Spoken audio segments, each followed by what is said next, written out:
We have some awesome updates from the Havasupai Tribe that was just released this week. For the 2026 season, they are offering early access to purchase permits for the campground and lodge. That begins January 21st, 2026 at 8 a.m. Arizona time and will end January 31st, 2026 at 5 p.m. Arizona time. They are also sticking with tradition, and they're also doing regular sale date starting February 1st, 2026 at 8 a.m. Arizona time.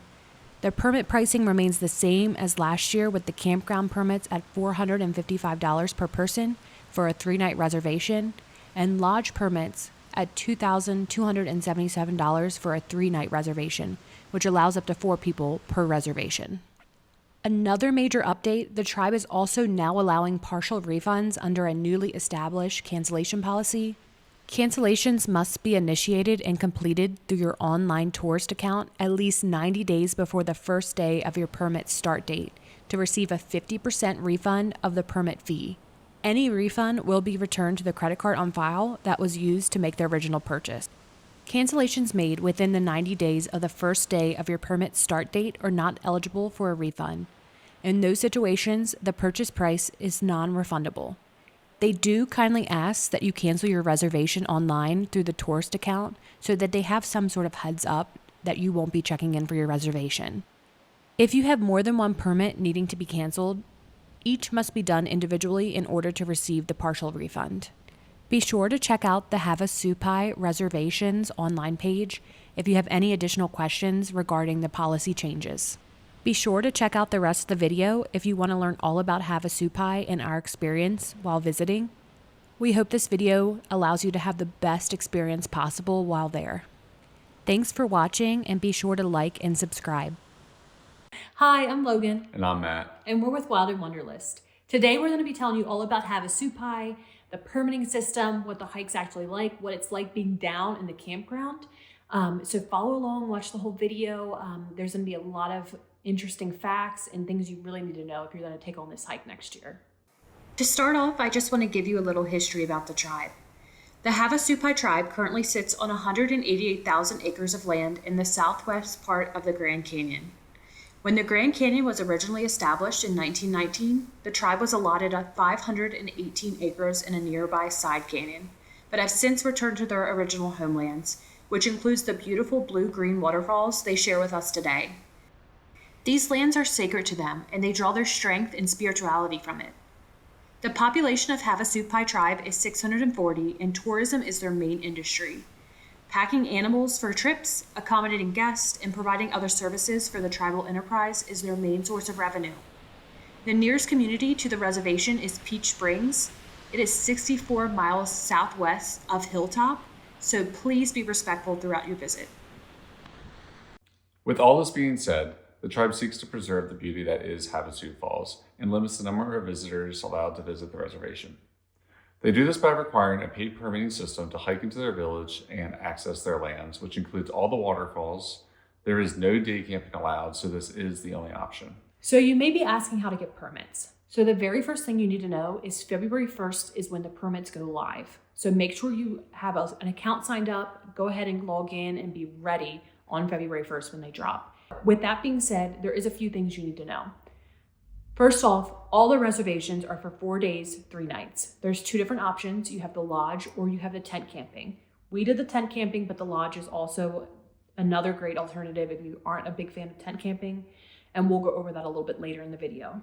Another thing to know is you can have 12 people on your reservations, but the one person that signs up for all those spots has to be present the day of the hike and claim the reservation spots. So make sure whoever is there, who's going to take control of the group, make sure they don't plan on backing out later on. Make sure they're 100% on board with this, because it's something that's not easily changed. Permits are available throughout the whole year, but the experience will vary significantly.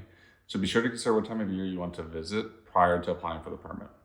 So for example, like March through May and September through November, it's gonna be the best hiking weather. You're gonna have warm days, cool nights. We ended up going in October. Perfect. It's pretty enjoyable. Yeah. However, you can also look to go during the summer, like June through August timeframe. The water will be warmer. When we went, it was very cold. I can't say it was very enjoyable, but there were a lot of people in there. Yeah. But once the sun went out, or went away, the people definitely got out of the water. Yeah. So if you go during the summer, like June through August, it's going to be a hotter hike, but you will have warmer water. But another big concern is that you'll have to be facing the risk of flash floods during the monsoon season. If you decide to go through sometime in December to February, you don't have to worry about flash floods near as likely. But it's going to be a lot colder. You will get fewer crowds, of course, because it is a colder time of year. At that point, the lodge is looking pretty darn nice. Yeah. Especially if you don't want to camp in the cold. I know if we would have gone in January, February, we would have definitely gone that route. Yeah. So how much does it cost after you secure a permit? Expect to pay about $455 per person for 3 nights, 4 days, including all taxes and fees. Even more if you do not want to tent camp and stay at the lodge instead. Camping is a camp wherever style along the Havasu Creek, where you will need to bring your own tent, food, and gear. The lodge runs around $2,277 per lodge room, which is up to 4 people for 3 nights. The lodge is limited to 24 rooms and sells out fast. We really do recommend camping though, because of its proximity to all the falls and just the overall experience. So once you secure your permit and have everything ready, what's the next step? So the next step I would say is definitely figuring out where you're going to stay around the starting point into Supai. So we stayed at the Grand Canyon's Cavern Inn, which was super convenient. It was probably about an hour to Hilltop, which is where you start your hike, but that's also where you check in for your reservations and get all your tags for your bags and for your tents and things like that. So that was really convenient. We decided to stay with our RV. So there's a little RV spot at the back, which was nice for us because we lived in our RV full time at that point. But there's also like an inn style like motel. So as Logan mentioned earlier, when you check in, the trip leader must check in for all members of the group. Failure to do so will result in your reservation being canceled. There are no refunds or rescheduling the dates that are allowed. The trip leader will also need to provide their photo ID, and then they will receive the permits, the wrist bags, the bag tags, and an entrance form that is required for all the members. Mm-hmm. All vehicle license plates must be registered upon check-in, and I do have a feeling that they seem to be very particular in this aspect. Yeah. You can start the hike on any day of your reservation. However, you must depart on or before the last day of your reservation.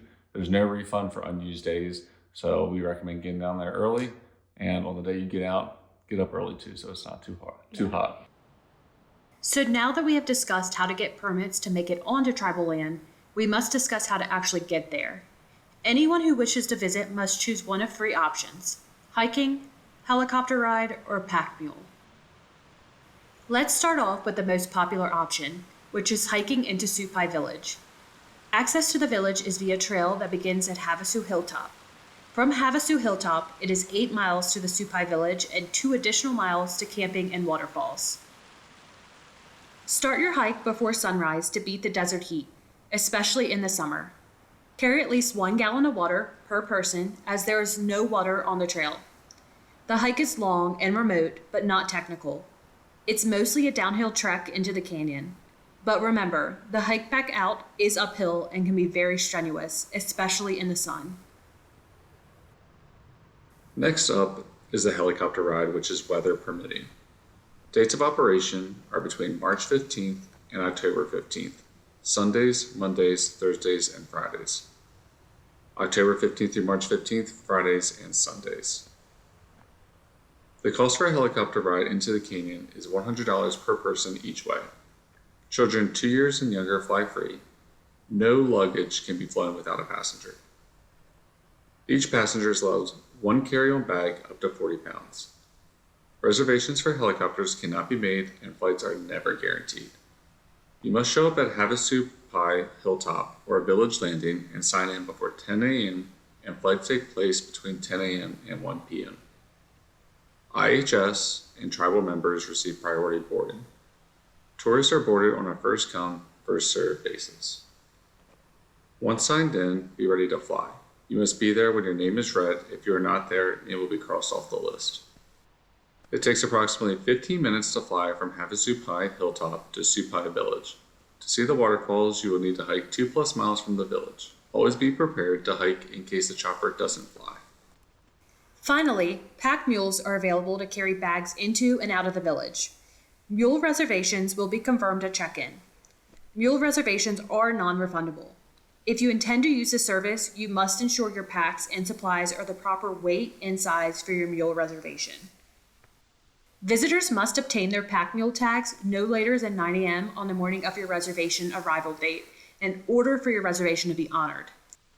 For packs from hilltop to campground, visitors must drop off bags no later than 10 a.m. at Trailhead. Bags can be dropped off as early as 4 a.m. at Trailhead on the morning of your reservation date. Packs typically arrive below around 5 p.m.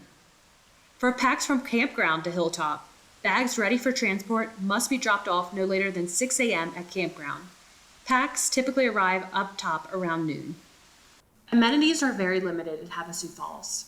There is drinking water via a natural spring near the campsites that is safe to drink. We recommend still filtering your water for added safety, but not everyone did, and they did seem fine. Composting toilets are available in several locations in the canyon. Occasionally, toilet paper runs low, so it is wise to bring your own. Finally, you have to check out the fry bread stand during your stay. It is right above Havasupai Falls. It was delicious and a unique experience. There are quite a few waterfalls to explore while there, and we recommend doing as many as you can, depending on how comfortable you are.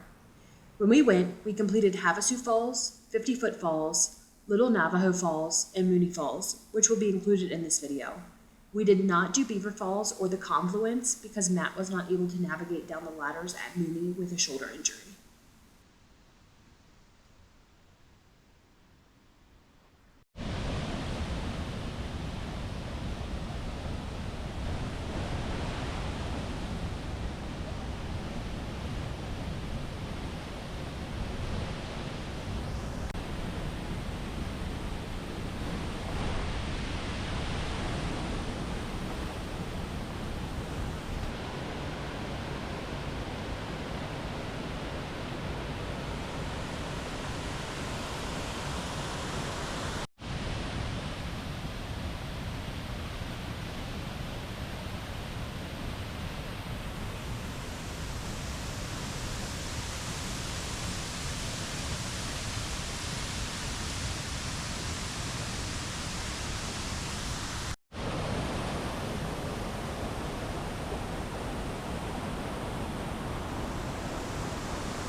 it's so quiet.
Thank you so much for watching this video. Be sure to like, comment, and subscribe if you enjoyed this video. If you're looking for something else to watch, be sure to head over and watch our Half Dome video, where we take on the Half Dome cables.